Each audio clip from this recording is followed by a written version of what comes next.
Welcome to another edition of the Aggression Sessions video series with me, DanRox08. And it is the April 8th, 2002 episode of Monday Night Raw, live in Phoenix, Arizona. We kick off the show with old Booger Red himself. He is, of course, pissed off because he is confused, as so are we. And someone tells him what the hell's going on. So there's a huge plot hole in this whole Undisputed Championship brand extension scene here. Whoever won the coin toss, that being Vince McMahon, not just got the number one pick, but he also gets to choose the number one contender at Backlash.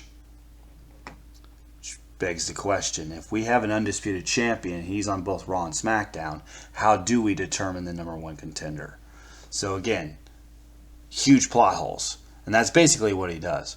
Ric Flair comes out and says he made a mistake, and he tells Taker to calm down, and he will get his shot after Backlash. They don't specifically say Judgment Day. They just say after Backlash. Taker calls him a liar and a son of a bitch. Taker gives Flair a choice to give him the match, but he gets cut off. Stone Cold, the Texas Rattlesnake, comes out with him and the glorious what chance. He tells Flair, what's it gonna be? Stone Cold or the Undertaker? He runs down Undertaker. Look at you with that stupid bandana. What? That stupid t-shirt. What? It says the dead man. What? What is that supposed to mean? What? Are you dead? What? Are you a zombie? What? You're not alive. What? You bit the bullet. What? You bought the farm. What? 6 feet under. What? Ric Flair, does he intimidate you? What? Are you shaking in your boots? What? So you have a choice. Stone Cold, or the Undertaker. Ric Flair tells him it's going to be The Undertaker versus Rob Van Dam and Stone Cold versus Scott Hall, and they have to win their matches, and that's what we get. Moving on. Bubba Ray Dudley versus Booker T for the Hardcore Championship. So the Dudley boys are split up. Devon goes to SmackDown, and he has to find himself. And Bubba basically keeps his gimmick of the Dudley boys. And of course, he also injects a dancing gimmick to himself. Booker does the spinneroonie, and Bubba tells them to play some funky music for the white boy, and he does a little hot stepping. The trash can comes out. There's a trumpet in the ring. They don't use it. Big Samoan drop. He goes for his table. Of course, he looks around for Devon, and Devon's not there, so he has to go get the table himself. But Goldust comes out with his own referee, 24/7 rule in effect, of course. Bubba hits the powerbomb and on Goldust. Bubba gets out of there, retaining his hardcore title. Trish Stratus has a promo. They replay what happened to her last week as the greatest match in Raw history, the bikini paddle on a pole match, when Molly Holly hit her right in the face with a paddle. But William Regal interrupts her. He is beswitched. He's befuddled. Ruined his good name in the eyes of the Queen with Spike Dudley. He's going to turn him into a bloody vegetable. Kane goes in the back. He cuts a promo saying how being called a freak used to get to him. And now he's not ashamed of that anymore because freaks are cool. And X-Pac is not cool. X-Pac sucks. Then we get to X-Pac, who is the karate man. He's doing a hi-ya, hi-ya with his freaking nunchucks. X-Pac sucks chant. Tells the outsiders to stay in the back. Falls Count Anywhere match is next between X-Pac and Kane. X-Pac cuts him off. Big boot from Kane X-Pac. He elevates him into a flapjack. They battle outside, into the crowd, to the back. Kane is ambushed by the outsiders. They hit him with lead pipe, 2x4, and a concerto shot. X-Pac rips Kane's mask off. When we get back, Bradshaw comes to Kane's aid. He's charted off. Ric Flair then suspends Kevin Nash. Kevin Nash then says, "I'll sue you." And then Ric Flair bites back with, "Jump on." I really don't think Ric Flair is affected by this because, how many lawsuits, how many child supports does he has to pay off? How many divorces did he have at this point? Like 3, I think. William Regal versus Spike Dudley. Now, last week's show, I talked about how I thought this was going to be the match, and it ends up being this match. So Regal, his whole thing is the brass knucks, the power of the punch. He hides brass knucks in one of the turnbuckles, and as the referee is grabbing the second pair of brass knucks away, and Regal fighting the referee, Spike Dudley runs in, grabs the brass knucks, hits William Regal. The bell rings. 1, 2, 3. Spike Dudley's your new European champion in what is the fastest match in Raw in any history. Now, I don't think you can get any faster than that. The only way you can get a faster match is if you get a front face lock in, the guy immediately taps within 2 seconds. That's the only way I think you can get him. But even then, getting a front face lock in, that has to take 3 seconds in itself. So there's no way you can get a match faster than this because William Regal was already down for the count. There's a celebration with Spike. Tommy Dreamer, like an asshole, puts wacky tobacco and throws it down. Big Show puts a Slurpee down Coach. It's funny. Rob Van Dam versus Undertaker is next. It's a very good back and forth match. They hold their RVD holds his own. They really push RVD hard in this show, in this match especially.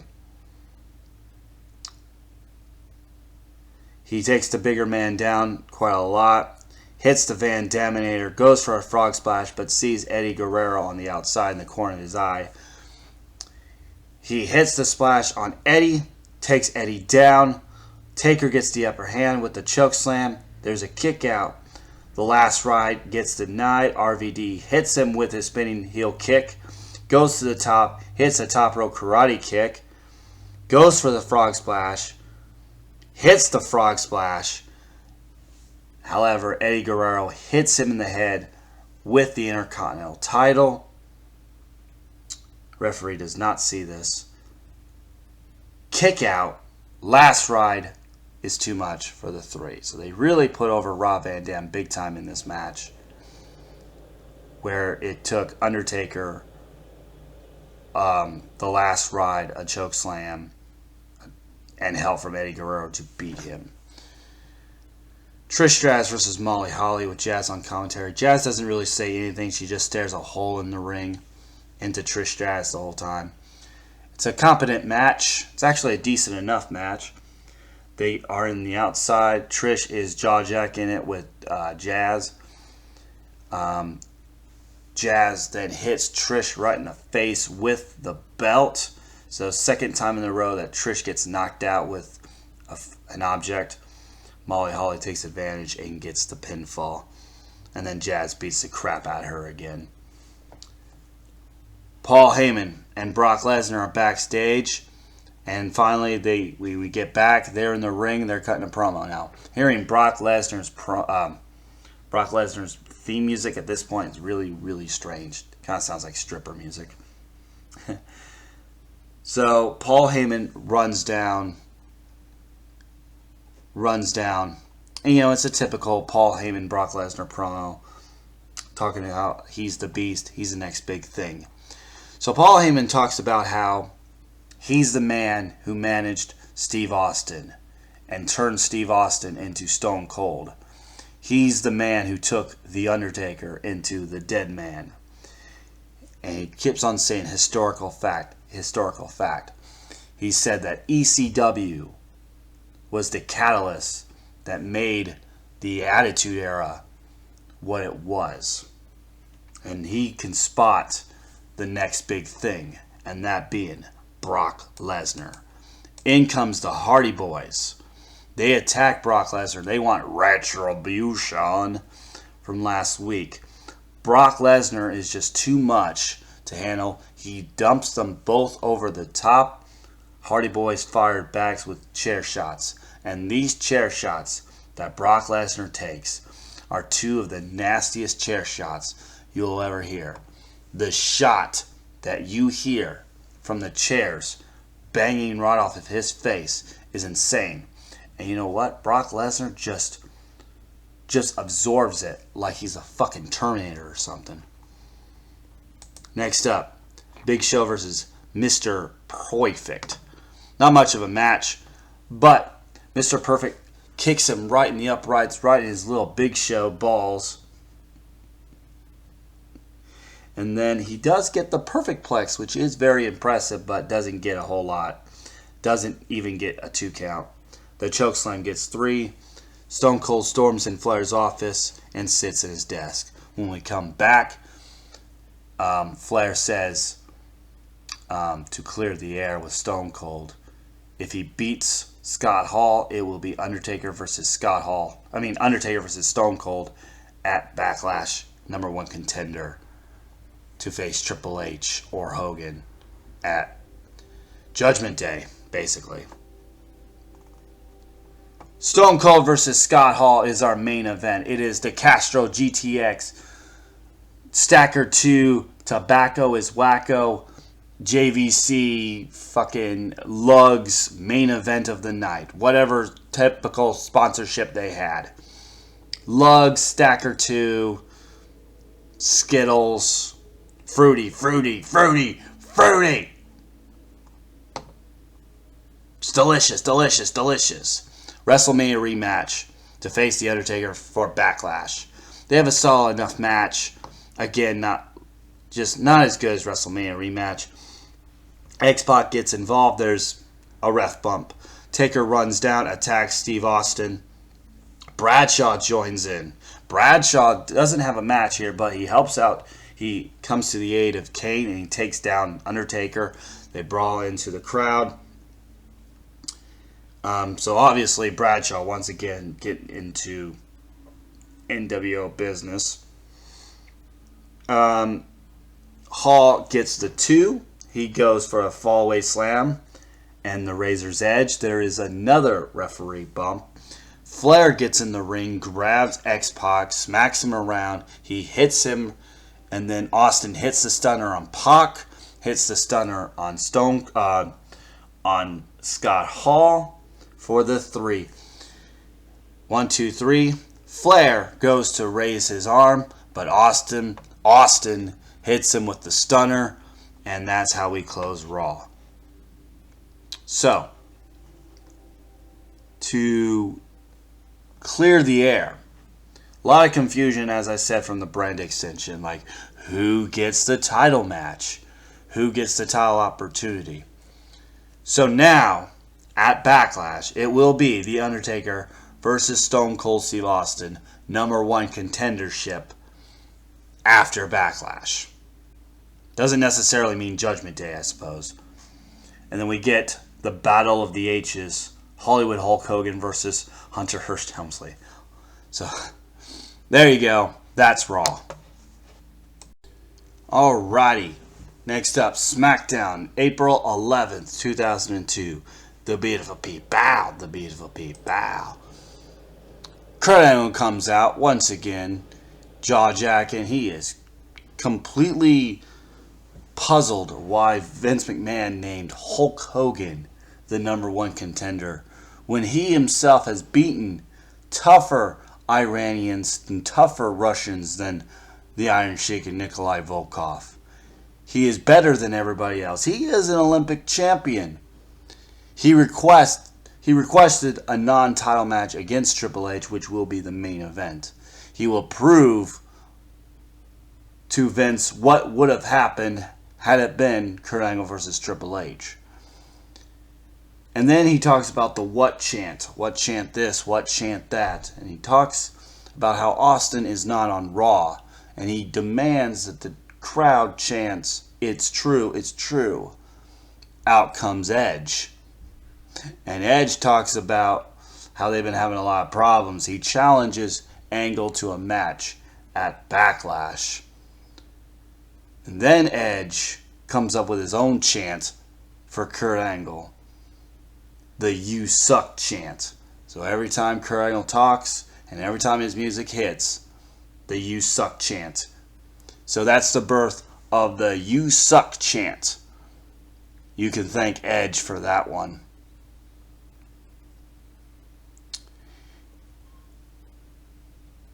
Backstage, Kurt Angle, he's upset at Edge. Hates Canadians. Hate the long blonde hair. Hate how he's dressed like a rock star. He's talking to Chris Jericho as he says this. They both make a pact, and they're looking at each other's backs. Tajiri versus Hurricane is up next. It's not much of a match. It's really about Tori Wilson.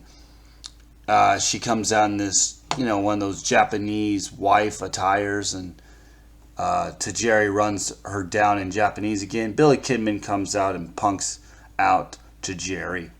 Lucky sumbitch. Albert versus Scotty 2 Hotty.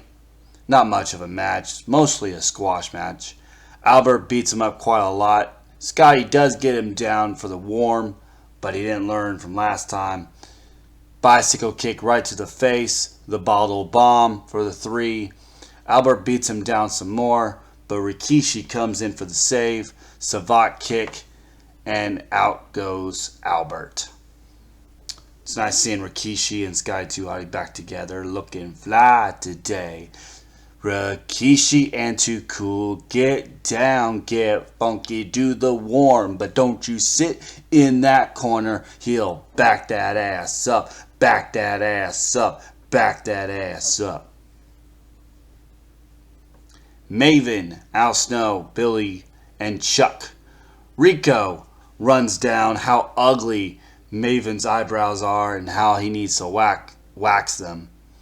Hogan promo, he talks about one more time to prove himself, one more time what it's like to be the champion, one more time. He puts over Triple H. Jericho interrupts him, disrespects Hulk Hogan, says that he has nothing to lose but everything to gain, and Triple H will do everything he can to retain his title because he's the one who has everything to lose. Chris Jericho also puts the "what you gonna do" back on Hogan. Jericho versus Edge is up next. A very good match. Kurt Angle gets involved. There's a referee bump. Educator. Jericho does tap out, but there is a ref bump. Jericho gets a chair, is speared, only gets to 2. Angle is back involved.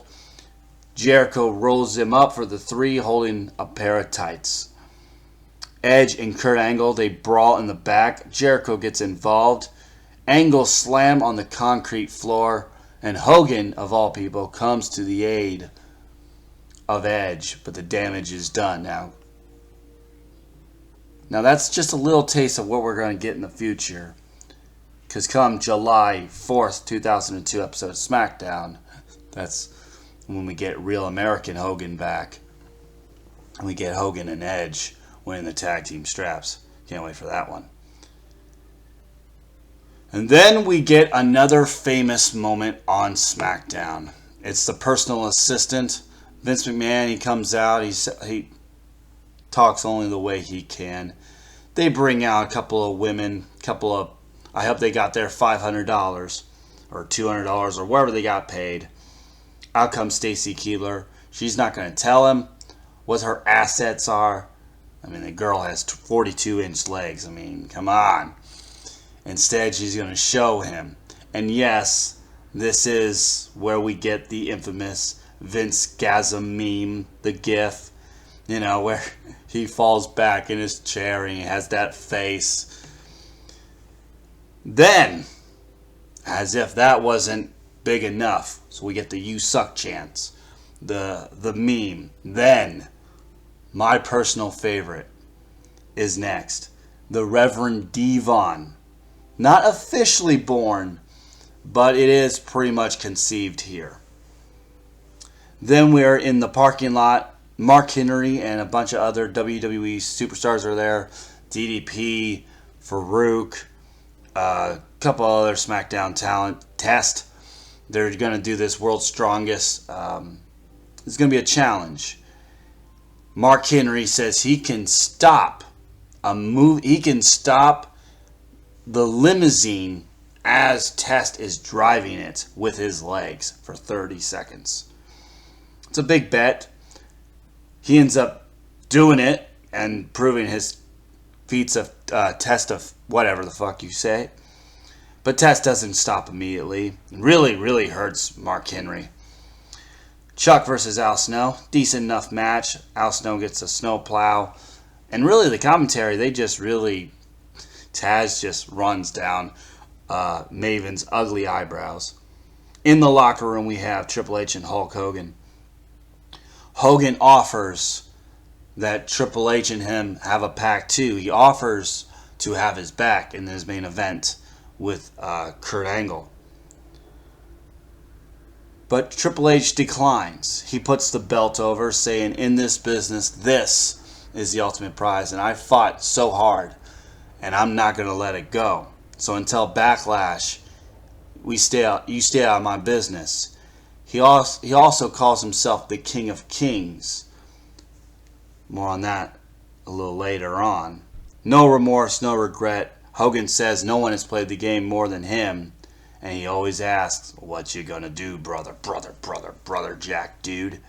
Main event time. It's your Castro GTX, Tobacco is Wacko, QVC, JVC, main event, boot of the week. Here we go. Triple H uses Kurt Angle's ego against him. And during this match, he really makes a fool out of Kurt Angle. He pulls his trunks down, showing Kurt Angle's cheeks. He even spanks him. Good Lord. What the hell? I don't know. Triple H laughing about it. He always gets his cheeks out. Kurt Angle gets the triple German suplexes for 2. Kurt Angle's sleeper hold. Triple H fights out of it, hits the DDT, gets his new tackle with the choke, aggressive move in, hits the spine buster, ref bump. Jericho interrupts, hits the Bulldog Lion Saw only for the 2 count. Jericho just takes out the referee again. Here comes the Hulkster. He gets rid of Jericho. So Hogan once again to the aid of Edge, and now here with Triple H. I guess he didn't listen to Triple H beforehand. Hogan is in everybody's business. Pedigree for the 3. And Triple H is not happy. Of course he's not happy. He's always angry. Why are you always angry? Why are you always angry? He is upset about Hulk Hogan interfering. They're face to face. Triple H, in case you didn't hear me, in case you didn't hear me, I said stay out of my business. And Hulk Hogan says, well, let me tell you something, brother Jack, dude. Until Backlash, you're my only business. Angle then from behind pushes Triple H, which then knocks Hogan down. Hogan thinks Triple H attacked him from behind. It's that classic move. Hogan hulks up, hits the leg drop on Triple H. He holds the belt in the air, but we're not finished just yet, as Jericho and Kurt Angle beat the crap out of Hogan with the belt. They pose just like Triple H and Hulk Hogan do, and that's the end of that show. Overall, SmackDown was the much better show. I mean, we have the birth of the "You Suck" chant. We have the Vince Gasm meme. Reverend Devon. Of course, Triple H versus Kurt Angle. Always a great match. Pulling his trunks and showed his cheeks. Now, the reason why I really picked SmackDown, besides that, is I just feel like SmackDown is far more coherent. It's a much better flow. I feel like Raw, they have to kind of, since they don't get the undisputed title match, they have to build up a match that's equal to it. Triple H wasn't even on Raw. Also, The Rock wasn't on SmackDown. By the way, The Rock, he's already left. He's already gone to Hollywood to film, I want to say Walking Tall, but I'm not entirely sure. Anyways, Raw is just kind of really, Raw is really about Ric Flair just telling everybody he's the boss, don't cross me. And then you have all these guys, NWO, Austin, Taker, really pushing him around and really trying to take over the show. But they do showcase Bradshaw and Bubba Ray Dudley quite a bit.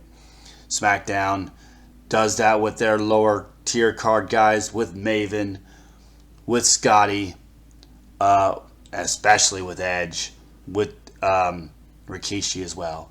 Anyways, I'm Daniel Rock 08, and next time around is week 3 of the brand extension, where we will discuss the April 15th and April 18th episode of Raw and SmackDown. I am Daniel Rock 08, and see you next time. Or you'll hear from me next time.